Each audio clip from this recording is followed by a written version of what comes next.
మిత్రాదులు చిన్న పెద్ద అందరికి కూడా ప్రభు యేసుక్రీస్తు నామములో వందనాలు. అందరికీ వందనాలండి.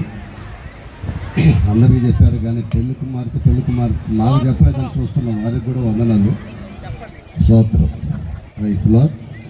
బైబిల్ గ్రంథంలో ఒక చిన్న మాట చదువుకుందాం. ఎందుకంటే మనందరికీ తెలుసు వివాహం అనేది అన్ని విషయాలలో ఘనమైందని బైబిల్ చెప్తా ఉంది. నిజంగా చాలామంది వివాహం చూడాలన్న ఆశ ఆతృత ఉంటుంది. ఇప్పుడు ముందు భోజనాలు జరిగాయి. భోజనాల దగ్గరికి వెళ్ళిన వాళ్ళకి ఎన్ని రకాల వంటలు పెడతారని చూస్తారు, ముందు ఆడ పరీక్షిస్తారు. తర్వాత ఇప్పుడు పెళ్లి దగ్గరకు వచ్చారు. ఇప్పుడు ఇక్కడ పరీక్ష జరుగుతుంది.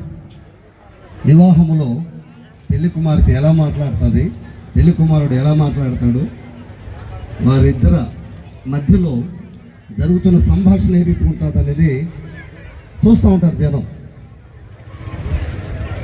అయితే అన్నిటికంటే ముఖ్యమైనది దైవ వాక్యం.